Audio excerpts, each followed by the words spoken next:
Hi, we're really excited to be able to be here together today to have a really important discussion this month of June 2026, which highlights National Family Reunification Month. My name is Joe Iniguez. I am with CASA of Tulare County. I'm the Family Connections Program Coordinator over at CASA. Hi, everyone. I'm so excited to be here. My name is Jessica Gutierrez, and I'm the Family Connections Coordinator at CASA of Tulare County. So we just wanted to have a brief discussion, just me and you, Jessica, about to kind of bring a little bit more awareness of what CASA Family Connections does for our kiddos who are in foster care. And so I think we should start with just what family reunification is, right?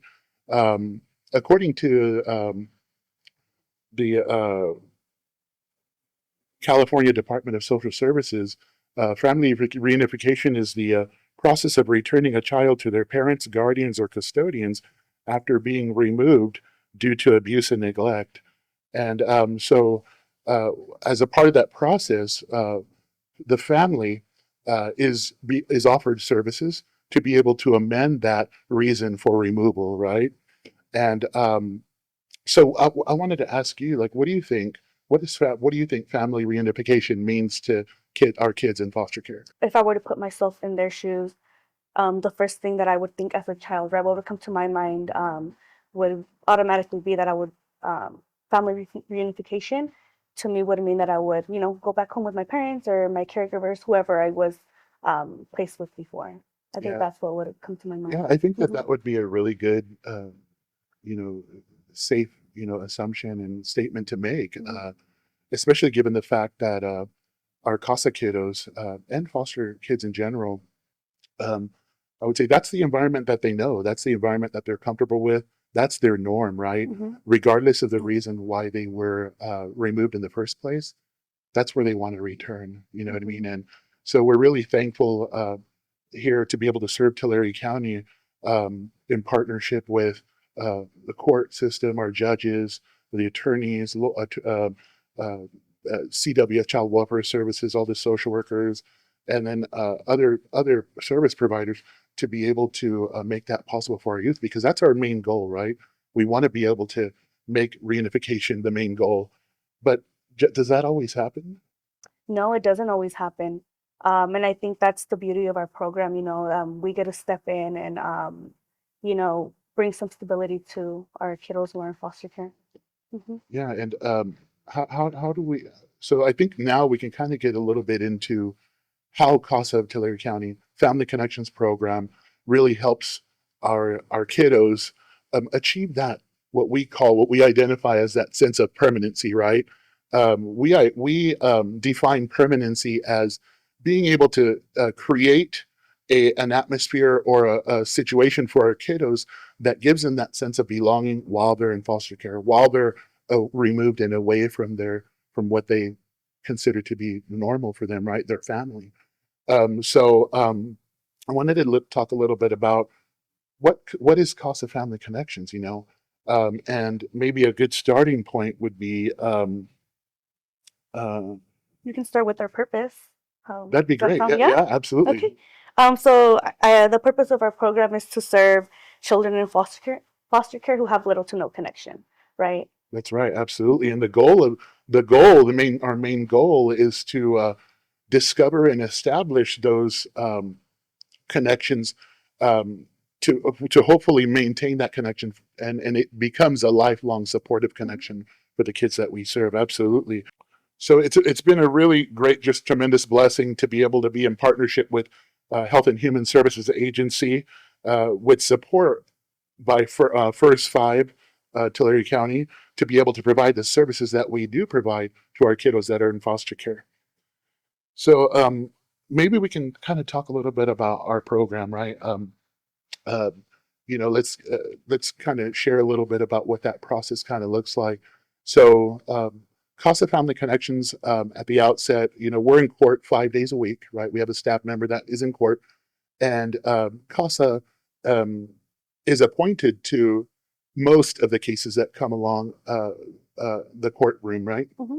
Uh, so at the detention hearings, CASA is appointed to these cases, and then from that point on, what happens? from that point on, I know that you kind of like you have a screening process, right? yeah, so there's a screening process that I go through. So whenever that case comes through to us, I screen what we call the detention right. And then from there, Joe and I will meet, and then we'll decide whether this is the case that we want to recommend for Family Connections, right? After that, then we'll have our meeting with CWS, where we all get to decide if That's the committee, right? yeah, The the committee committee, meeting, yeah, sorry. the committee. Where we get to decide if this is a case that, will be voted through for Family Connections. Yes, absolutely. So from what I understand, like there's a really good vetting process that we undertake to be able to make sure that we are making the best use, being good stewards of the resources that we have to be able to serve as many kids as we can, right? All cases would benefit from Family Connections, but we really have to zero in on those cases. And I'm very thankful to you for the screening process and the vetting process that you do to make sure that we are doing that. So absolutely, I mean, all our detentions that CASA is appointed to do end up being screened by our Family Connections program. We meet at least 2-3 times a month to be able to discuss these in partnership with Child Welfare Services, our Family Connections liaison. So it's a team effort, right? From that point on, what happens? We talk, right? We vet them. We present them to the committee for approval. They become CASA Family Connections cases after they're voted on by the committee, right? And then what happens? We have really good Family Connections volunteers who work with us as well in what we call the discovery phase of the process. And I want to maybe backtrack a little bit here to give credit to where it's due. A gentleman by the name of Kevin Campbell created the family finding model years ago, and that's what our model is structured on, right? We've kind of tailored it to our program, but we want to give a great shout out to that as well, to him and all the work that he did in the background to make this possible. But in the discovery phase, right, we are alongside our Family Connections volunteers, we case mine all documents that we have on file. We use social media, so we'll use Facebook, we'll use Seneca searches, we'll do family trees with the kiddos to try to discover and locate family members. Absolutely, that's the goal, right? We want to discover as many family members as possible, even if it's just names, first names, last names. It's great if we have telephone numbers, contact information, because that'll lead us into it's a trickle down effect, really. We case mine all documents, and then we proceed with meeting with the youth if they're old enough, right, to be able to vocalize who they want to be connected to, right? We also make it a goal to be able to meet with their caregivers, whether that be their parents or whoever their guardian was. Yes, because they usually have a lot of information. Absolutely, right? They know the kids best. They know who have been the important people who have been supportive throughout their life, but we definitely want to meet with the youth, right? We have a sit down with them, like you said. We do a family tree because our program is a youth-driven program. It's a youth-driven program. What that means is, that our kiddos who are referred to Family Connections, they get to decide whether or not they want to be connected to family, and they get to choose who they want to be connected to. Absolutely. And also, once we do connect them to someone, they also have the option to say, you know what, this is something that it's not working out, or it's something that I want to continue to, this is a connection that I want to continue. Yeah. Absolutely.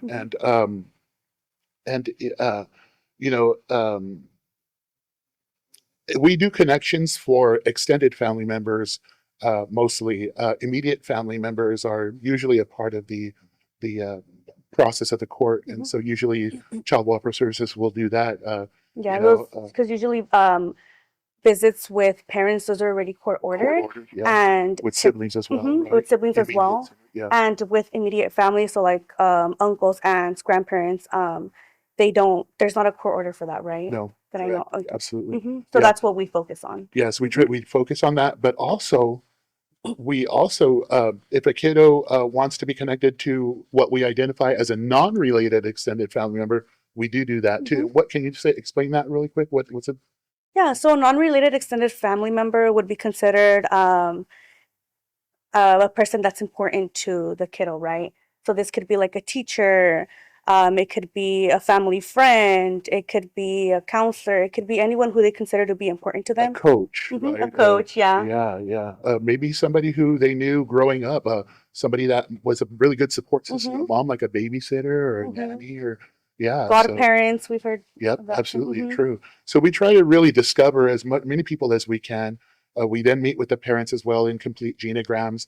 What we do following that is we follow up on those leads, right? If they provide um, I mean, because we realistically we discover anywhere from 20 to 40 40 family members. plus family members per case, right? I mean, and then sometimes for cases there's multiple fathers, there's different fathers to the kiddos that are part of that case, and so that opens up a whole plethora of just other leads that we can go visit and vet and try to discover more people, Yeah. right? Or there's adoptive family who the kiddos want to be connected to, or even biological family. So it does open up.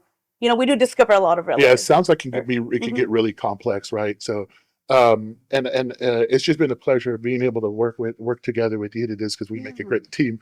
Um, but also, I wanted to uh, move on to the next step, which is the engagement, right? We go out and we meet with these potential connections for the youth, right? We follow up on the if for example if a youth wants to be connected with Aunt Sally, right? We would go meet with Aunt Sally, schedule a date and time to meet with her, do a genogram with her to discover more. But also we're there vetting that relative, right? We want to make sure that they are an appropriate person to connect to the youth. Because even though this is a youth driven program, we have to make really important decisions as well that are in the best interest, that are going to be in the best interest of the kiddo, right? Promoting safety, permanency, and well-being of the kid, right? So we that vetting process, right, is really important. So we after we meet with those family members, we would go and meet with the youth and say, hey, we've located Aunt Sally and she's interested in a connection. Is that somebody you want to be connected to? Whether the youth name that person or not, right? We want to make sure we follow up with the youth. Um, so the next step would be what, to get approval from the social worker? Yeah. So after that, we would reach out to the social worker to try to obtain approval from them to move forward with visits. Yeah, the social workers. I mean, they got a lot on their plate, and we're really happy to be able to partner with them and help them make these connections with the youth, right? It's really important, right? Especially when family reunification is not possible, right? So the engagement process starts, right? We engage family members, we're engaging the youth, we're entering into interprofessional collaborations with the other social workers, mental health therapists. I think that's something we want to touch on, right? Before I mean, I think if some of our cases realistically involve some of our kiddos who are struggling with mental health challenges, right? We all know that sometimes self-harm or ideation, are challenges that our youths face. And did you want to say a little bit Yeah, so I about? think that's why it's very important that we reach out to mental health professionals just to see where our kiddos are at, right? Because we want to make sure that, they're stable so that we can proceed with that connection. Yeah, and because we never know really what questions or topics we Mm-hmm. might come up through natural dialogue and conversation and engaging them that might trigger them, right? So we want to minimize that risk as much as possible. Yeah, because I know it's hard for our kiddos to be separated from their family, and now then being able to be connected to their family again, that can bring up different types of emotions and Absolutely. Yeah. And then once we get approval from the social worker, and that could take some time, right? We're working on trying to streamline that process. But we're really thankful for the partnership. But we get into planning, right? We want to plan as best we can for what the future of this connection looks like, right? So a connection can be, uh, we do advocate for kin first placements, but our program isn't really wasn't really created for placement purposes, but some of our connections can end up in placements, right? Yeah, and we have had a few cases where the youth have been placed with those family members that we did end up discovering. Yeah, that we connected them to, right? So that's great. But in the planning process, coming back to the family connection, when we're establishing a connection, we've gotten approval of the social worker, and then we start planning visits, right? What's a visit? So a visit, this is where the kiddo is able to have contact with the person that we discovered. But that can come in the form of that could come in the form of in-person visits. It could be Zoom. It can be in the form of letters. We've drove out to different cities to do visits. So we've gone as far as we've gone to LA. We've gone to Coachella, Sacramento area, Santa Maria. And not to mention all up and down Tulare County, right? Yeah. But we also do phone visits, right? Because some of our connections are out of state as well. And we don't, to be honest, we don't have the resources to be able to fly them in, or, I mean, us fly there. I mean, that'd be great, right? That would be awesome. Yeah. Yeah, but, I mean, so we do take, we have to think critically about what that plan's going to look like, right? Because we are actually limited to a total of, 3 to 4 visits per connection, right? And depending on how those visits go, part of the evaluation and decision-making process, we're kind of giving a timeline or chronological order to some of these steps, but realistically, we bounce back and forth in between them, right? But in the planning process, we are starting to look at, hey, when were we going to start that first visit, right? Who's going to be present? We need to let all that information be provided to the social worker ahead of time. We need to work around multiple schedules, right, to plan that. Work around resource parent schedules, the youth schedules if they're old enough, right? They're going to school, relatives or whoever is going to be participating in the visit, our schedules, if there's multiple homes. Right? And the cost of volunteers too. Sometimes they also, they'll help us facilitate visits, so they're also an important piece to this work. Yeah, the cost of volunteer, I mean, words can't express how much a cost of volunteer is appreciated and contributes to our kids, right, in foster care. But when there's a case that is a family connections case and there's a volunteer on that, we have that extra added support that is always going to be there to help us, right? And that gives them an inside view into what we do and how we're serving their kids as well. Yeah, and I think the beauty of having a cost of volunteer, they're the ones who spend a lot of time with the kiddos. So typically they already have that information as to who the child would like to be connected to, right? Or even if the child mentions like, hey, I haven't seen, I don't know, Uncle Bobby in like 2-3 years. That's someone who I would like to be connected to. Or I was moved to a different home and I would like to be reconnected to an aunt or an uncle, because typically what happens is when some children do go from home to home, so they do tend to lose that contact with previous people who they used to have contact with. Yeah, absolutely.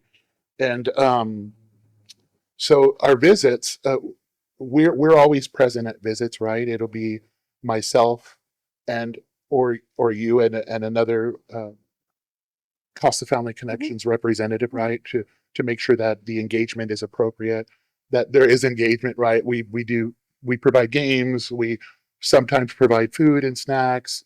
Visits usually happen in a neutral place, right? They never happen in the home of the resource parent, never happen in the home of the relatives, right? Because we want to maintain confidentiality. The safety of our kiddos is our primary goal, right? Our only loyalty is to the kiddos. But also, like, you brought up a really good point in another side discussion that we had this morning, right? Our only loyalty is to the kid, right? When we're doing connections, but does anybody else benefit? Yeah, definitely. I think the family members, they benefit a lot from our program as well. Because oftentimes, sometimes they don't even know that they have family who aren't, or children who are in foster care. So we're able to connect them to the kiddos as well. Yeah, and it's just been a great joy to be able to do that. Yeah. Absolutely. So after about 3 to 4 visits, we start talking about what's the ongoing plan, right, for the connection to continue. Because remember, our goal is to establish it, and with the hopes of it being an ongoing or or continuing connection, Mhm. a lifelong supportive connection for the youth, right? So what can you want to share a little bit about what that ongoing process, what the plan is to Yeah, develop that? so typically what'll happen is so we facilitate 3 to 4 visits, right? After that, we'll after each visit we report back to the social worker and let them know how those visits are going. And then Joe and I will make a recommendation to the social worker, um, just letting them know that this is that this is a connection that either should continue or should not continue, right? Just Absolutely. depending And on the I outcome. think that we've done a really good job at if there are concerns that come up during the first visit, we provide really good redirection, right? We Hmm. if some of the rules that or guidelines that we lay down ahead of time, right? We Yeah. brief our youth, we brief our resource parents and our relatives that are participating in visits that no cell phone should be out, right? Nobody can take photos, shouldn't be sharing contact information like addresses, asking where they live. We're talking about case details is another big one, right? Because you never know, right? It's all confidential stuff, right? I think the important, sorry, I'm No, interrupting no, you. I think the you're fine. important piece to this, what I usually tell the family members and the kiddos, right? Just have fun during the visit, right? Yeah, This is a time for true. you Yeah, to catch up, get to know get each to know other each other. again. Yeah, Hmm. to talk about their family, Hmm. what's going on in school and whatnot. So that's why it's really important that we're there, right? So all of our visits include us. So that ongoing plan, we make our recommendations to the social worker, whether the connections, how that we want the connection to continue, right? And what that plan might look like, right?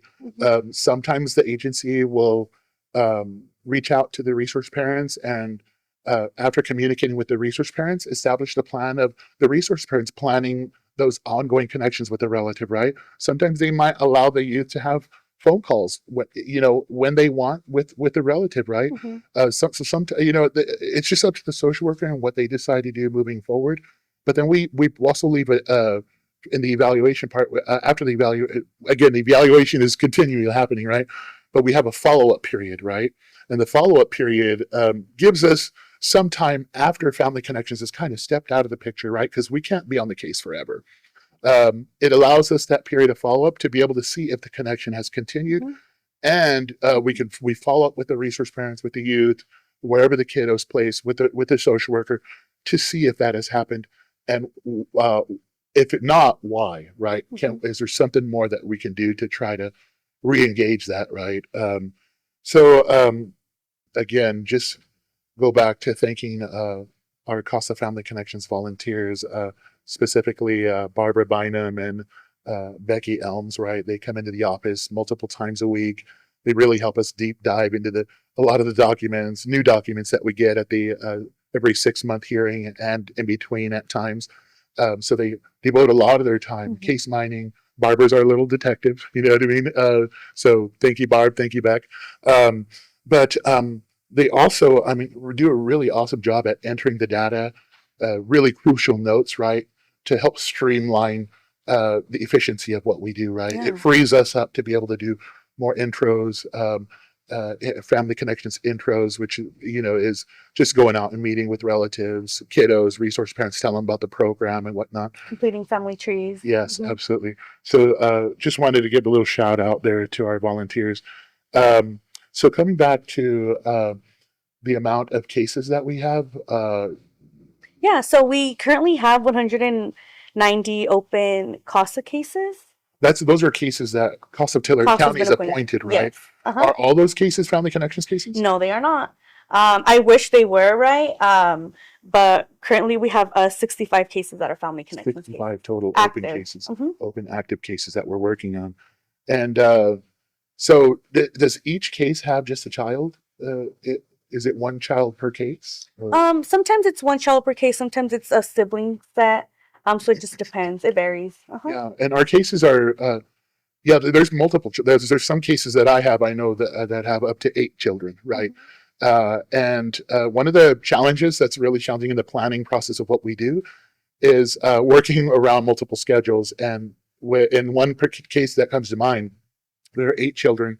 There are currently 4 different placements, right? Some kids have been reunified with mom, some still are with the relative, and some are in resource care, right?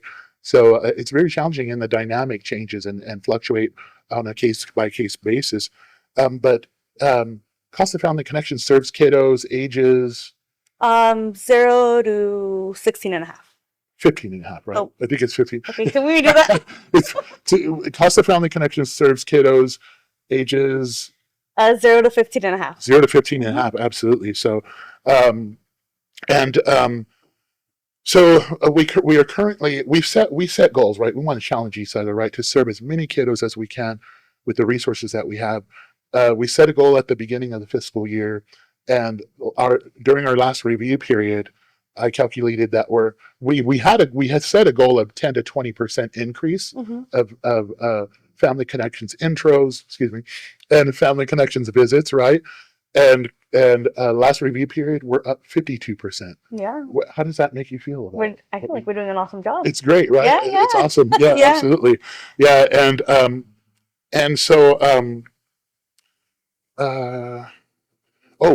also I wanted to just share. So what you might be wondering, what happens with the kids that are 15 and a half and up, right? Who's serving those kids? CWS serves those kids. CWS, the Independent Living Program unit over at CWS, right, serves those kiddos. Our Family Connections liaison, Susie Mendoza. Thank you, Susie, for everything that you did. She's really great. Bakes the best cookies ever. But they serve the kiddos that are 15 and a half and up, right? So we do the best that we can to serve the kiddos that we are appointed to, right? We are I think we have to mention how we serve the court, right? Really briefly, but not to take away from the importance of it, right? So our program, CASA of Tulare County, was CASA Court-Appointed Special Advocates program was created because a judge needed help making better decisions for the kids in foster care, right, that would come across the court dependency system. So essentially, we are the eyes and ears of the court, right? So everything that we do is for the main purpose of reporting back to the judge, right? We want to give them an overview of what CASA Family Connections has done for the cases that we're appointed to, right? And I think that we're getting better at doing that, right? We are consistently continuing to streamline the process, be more effective, document everything, right, with the goal of submitting a report or a memo to the court, right, or include a brief synopsis in an advocate's CASA report. So I just wanted to mention that, right? That's really important. Yeah. So now what we wanted to do is just, I don't know about you, but this work for me is really personal. It's a really personal note. Growing up, like, as most people, right? We all, I know for me, I can speak for myself here. I come from a dysfunctional family, right? Thanks be to God. I love my family. But myself as a child, like other children that we serve, find ourselves dealt a hand that we didn't create on our own, right? So when I get to do this for kids that we serve, it's like me fulfilling that for me. You know what I mean? And I don't know if you wanted to share anything about that for you. If not, like, we can move on to some of the success stories that we have. I mean, the Family Connections program I hold a really special place in my heart for this program, just because family is very important to me, right? I have children who I really love, my parents who I adore, and I can't imagine my life without them, right? So I think it's just sad, to see that our kiddos who are in foster care, they don't have connections, right, with their family. And that's why we're here. Yeah, right? That's why we're here. And I think that's the beauty of, like you said, right, of our work, right? We get to help them with, being connected to family members and so on. A success story that comes to mind for me, again, we went through the whole, in the discovery phase, I wasn't being very successful in trying to locate paternal family. And I say paternal family, right, initially now, because the mother of this particular youth was deceased. And there was, dad was kind of in the picture, kind of not, was initially and maybe partially taking advantage of the services being offered, was a little inconsistent in visits with these kiddos. But my efforts to try to make connections with paternal relatives was unsuccessful. I was able to discover relatives, went out and met with them, scheduled meetings, and I was stood up a couple of times, right? You and I both know that that can be discouraging and disheartening at times, right? Especially when you drive to Bakersfield or Porterville or Fresno and nobody shows up, right? And so I think a thing that we've mastered as well is being able to pick and choose our words wisely, right? Because we don't want to destroy the image that the youths might have of that particular relative or family member, right? So we choose our words wisely to kind of just update and be transparent to a certain extent with our youth to let them know what we're doing for them. But I almost gave up on this case because my efforts to try to discover paternal were getting nowhere. Maternal mom wasn't in the picture that where I could go out and meet with her. I did social media, Facebook searches, Seneca searches, which is a search that CWS partners with Seneca to be able to run like a check on. I believe like a if, for example, if a mother or father has rented an apartment with a relative or lived with their mom or dad at one point, those people would come out in that search, right? And that would open up a new avenue to discovery for us. But all that was coming to nothing for me. And then I was on the verge of closing the case when I reached out to our Family Connections liaison. Thank you, Susie. And she gave me the idea of how about searching for an obituary online, right? And I was like, whoa, I had never thought about that. I went online, Google, and an obituary didn't come up, but the funeral home provider did. And that opened up a new world of maternal relatives. And fast forwarding, I was able to make at least 4 in-person connections for this one kiddo. CASA does a great job. CASA Family Connections does a great job of providing resources to be able to transport our kiddos when they need it, right? We transported this kiddo. You and I teamed up, right, for I think 1 or 2 of these visits. Yeah. The CASA volunteer did one with me. But we were able to connect them to 1, 2, 3, 4, 5, 6 relatives in that one connection, and that connection has continued now without CASA involvement, right? So now I'm connecting them to another a couple other relatives. A couple of visits have happened via video visit, and he's looking forward to meeting one of those relatives in person coming up this month. So I think that's a really, really good success story for me because like I said, sometimes our hands are tied. Like, there's only so much we can do to try to discover relatives. We run all the checks we can. We've exhausted the people we can reach out to, right? And then, what more do we do, right? Yeah, and we have ran across a few cases, right, where the connection doesn't continue. So I recently did work on a case, right, with 2 foster youth under the age of 10. I connected them to the grandmother, and everything was going well, right? Visits were going great. The kiddos were so excited to see their grandmother. I know Reese's parent had stated that the connection, that she would like for the connection to continue, right? But that wasn't the case. Now the case is moving towards adoption, and Reese's parent chose to do a closed adoption. So that connection is not going to continue, and it's very sad, right? It's very sad for the kiddos and the family members. But we do run across multiple cases where that does happen. And I also want to throw out that in the discovery phase of our practice, we don't necessarily make connections for all the people that we discover, right? I think one of my main goals is to get as many names as I can. Yeah. Because if that kiddo is to remain in foster care until they age out, right? All that information is going to be there.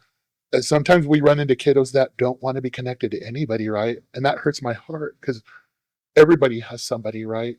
And I think that's something that I would want the world to know about.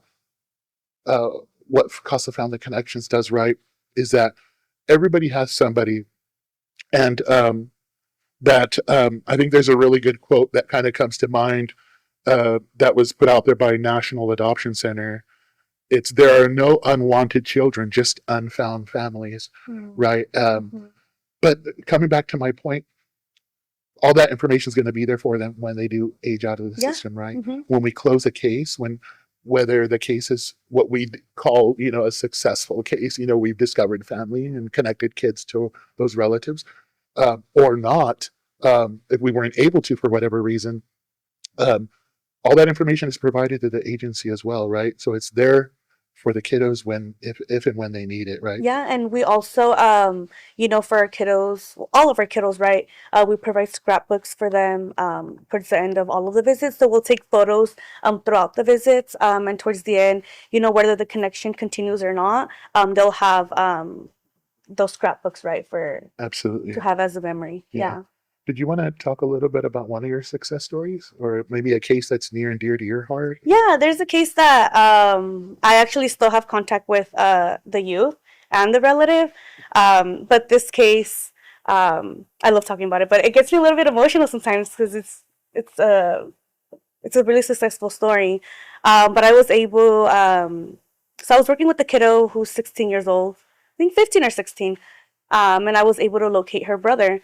When I met with brother, he had stated, because brother was already an adult, but he had stated that he had lost contact with his sister for about like 10 years, right? So when I reached out to him, he was so excited, super excited.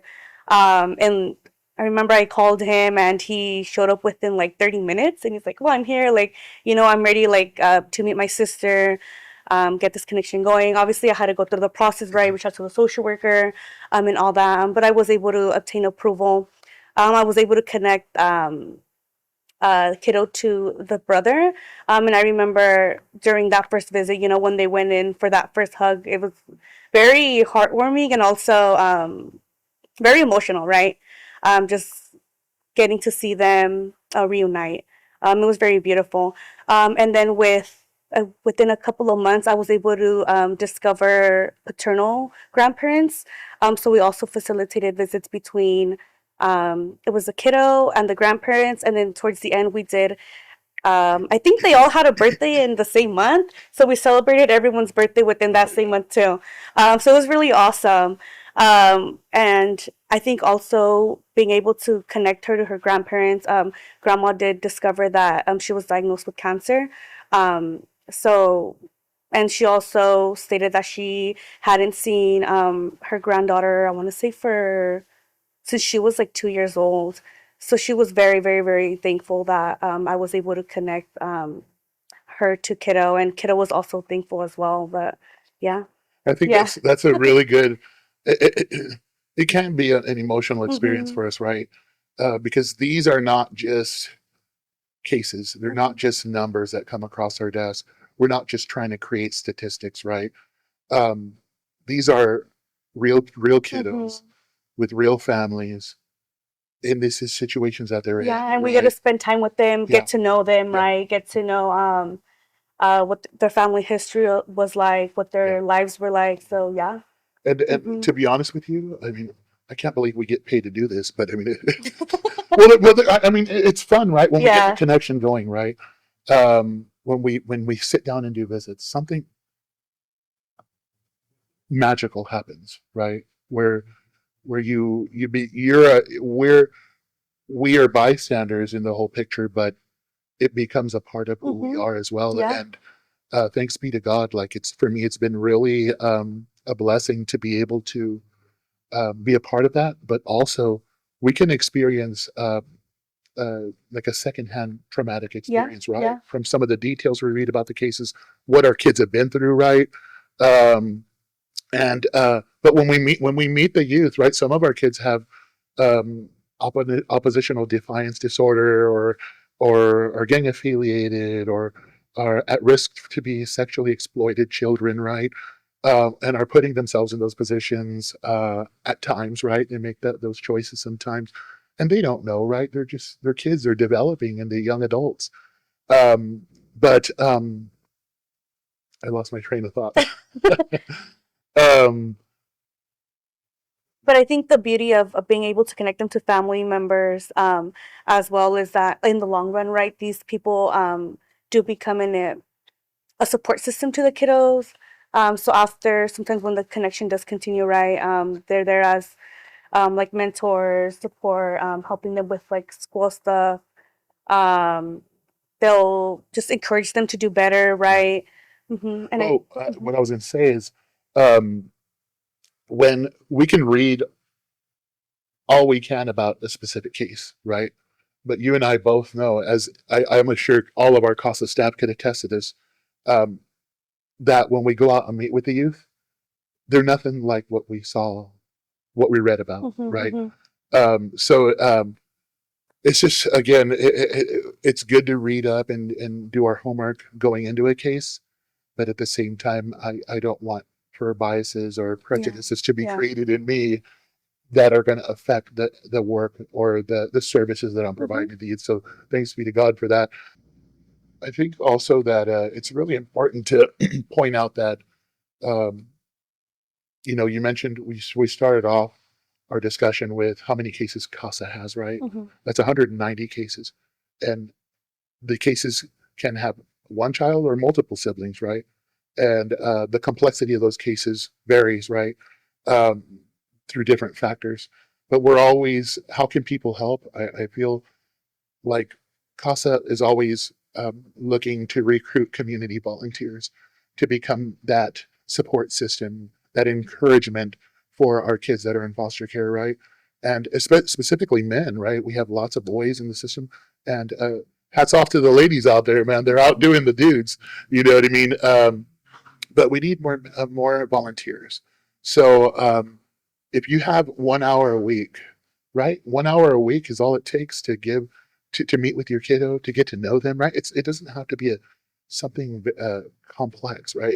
I'm a CASA volunteer. I've been a volunteer for as long as I've been longer than I've been a CASA staff member, over 4 years, and I've had multiple cases. I continue to be on a case. The case that I'm on now is serving 0 to 5 kiddos. Both one of my it's a sibling set. They're in 2 different placements. One is 3, and the other his sister's 4. Um, and you're probably looking at me like, hey, what's a 47-year-old guy going to be able to do with how, it was intimidating, right, at first. But you know what? These kiddos have such loving placements, really good resource parents, Mm-hmm. that they're just exposed to lots of educational stuff and toys that I never had when I was growing up. So to be honest with you, I have more fun sometimes than the kiddos have with things that we do together, right? And I think sometimes when we hear the words, court appointed, it can be a little bit intimidating, but just know that staff is always here to help. Mm-hmm. Yeah. And what I wanted to do too was kind of circle back to um, the impact that our work has on us, right? Being a Family Connections, having already shared why this work's meaningful to us, right? Because it can be emotionally, psychologically, mentally draining, right? Even if I'm just sitting, most of our work is done behind a desk, right? We're making calls, we're documenting, we're reaching out to social workers, trying to get that approval. We're keeping track of data, we're preparing for meetings, all that stuff that goes on behind the scenes, right? In the planning phase and all that. But even all that can be very exhausting, and it feels like I worked a day, doing manual labor. So what like what are some ways that you're able to kind of detach from that, to be able to not like bring your work home per se, right? Mhm. I know what's at least worked for me is,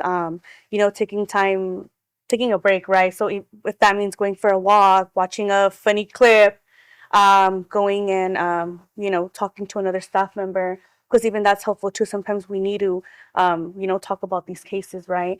And since this is confidential work, we're not able to talk about, discuss case details with anyone else.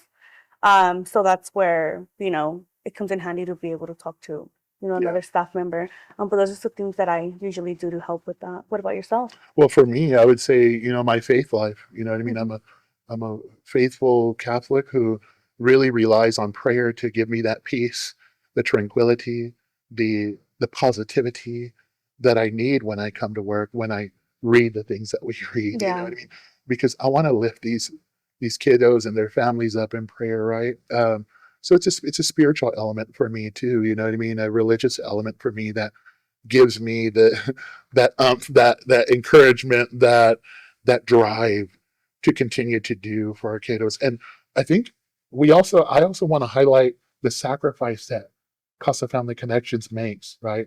Because we're a little different. We're our own program at CASA Tulare County here in Visalia, but we do sacrifice a lot, right? I mean, you just got through earning your master's, right? Congratulations to that. Thank you. Great job. You have two young kids. You're married. You have your own family, and you work full time. I mean, you want to share a little bit really quick on how it was juggling all that? It was a lot. Yeah. It was definitely a lot. But I think just knowing, the work that we do is very how would I say it? Rewarding. It's very rewarding. Yeah, very rewarding. We do kind of like Jill said, right? We work after hours, we work on the weekends. But at the end of the day, all of this is for our kids. And that's what I was going to get at, the flexibility, right? We Yeah. have to be flexible in order to make these connections happen for the kids. And as a result of that, we sacrifice time with being with our families, right? Kind of disconnecting, unplugging from work too. It can become challenging, and it could be overwhelming to somebody who's not, like for me, prayed up, or who doesn't have the ability to disconnect and make that time, right, for important things. So it's good, right? We know how to say no, but at the same time, we understand that our roles really do require that flexibility. Why? For our kiddos, right? Because some of them go to school. We have to meet after hours on Saturdays sometimes, right? The resource parents are doing things with their foster children too, and Or they have they're in sports or other activities. yeah, or even the parents or relatives are working, and so we need to work around their work schedule as well. So it's just been an honor to be able to provide these services for the youth that we serve. And it comes with its challenges too, because our youth, at times, some of them are very vocal, and I commend that. You know what I mean? They advocate for themselves, but some of them don't. So sometimes it's challenging too to like I said, choose our words wisely and be transparent at the same time with the youth. Because we go into all this when we meet with the youth. If I could say one thing, it would be not making promises we're not going to, we don't know if we're going to be able to keep, right? And I tell them that, when I meet with them, I say, I'm going to do the best that I can to make connections for you. I can't promise you anything, but I'm going to do the best that I can. So I always do that, because I don't want to be somebody who upsets or fails the kids, right? So, and I know that that's something that. And I think kind of like we touched on a little bit earlier, right? That this is a youth-driven program. So it's important. Like, at least I always tell the kiddos, right, when I go in and I talk to them, like, hey, let me know if something's not working out. That way, if we have to stop visits, we'll stop visits. If maybe the setting of the visit isn't working out, if they want to try something else, we can do that too, right? And I think that also something that we forgot to mention was that the how we provide redirection, right? Or what might disqualify a case from being considered for family connections, right? So the first one, getting to our when we're prepping the participants for visits, we prep them with guidelines, right? The do's and don'ts, right, of visits, right? We do want them to feel comfortable. We do want them to get to know each other, but we also want to avoid conversations that are inappropriate, right? Discussing case details, talking negatively in a negative tone or aspect about mom or dad's side of the family, or about anything in general, right? We want to keep it. We want them to have a good time, right? But when that does happen, what do we do when we're facilitating visits? Yeah. So we'll try to redirect the conversation. But if it's something that we see that continues to happen, then we do have to stop visits. We can end the visit, right? We end the visit right there and then if the relatives are not, or even the youth, right? Because sometimes we have to make decisions that are in their best interest, even though they don't want it, right? I want them to be safe, but we provide that redirection. If they don't do it, we end the visit, and that could affect future visits from happening as well, right? So we always laid that out at the beginning, and we do come across that challenge every now and then. So this June 2026 is known as National Family Reunification Month, and So family reunification is the process of returning a child to their parents, guardians, or custodians after being removed due to abuse or neglect, right? And so in that process, services, right, family reunification services are offered by the court and child welfare services to the family to help amend those reasons for removal, right? More oftentimes than not, we understand that sometimes that doesn't happen or it isn't possible for whatever reason. Mm-hmm. And we just want the world to know that CASA of Tulare County Family Connections Program is here to help provide that sense of permanency for the kids, right? Permanency meaning giving them that sense of belonging while they're in foster care for however long they're in foster care or out of home placement, right? That's going to give them that sense of belonging, that sense of safety, security. That's their sanctuary, right? We want them that permanency is created by us connecting them to people that they want to be connected to, right? And so this Family Reunification Month, that's what we want the world to know, that there are that CASA Family Connections is out here leading the way, trying to make the lives of our kids in foster care that much more safe, meaningful, and secure by connecting them to positive people, right? That mean a lot to them. I really enjoy working for CASA of Tulare County, the CASA Family Connections program, um, because I know that I'm making a difference in the lives of the foster children that are appointed to our program. Um, Nobody does what we do, right? Connecting them to important people, and it just brings me great joy and fulfillment as a CASA volunteer and as a staff member to be able to give back to kids in need, right? This is a population that can be often forgotten, right? And these are kiddos that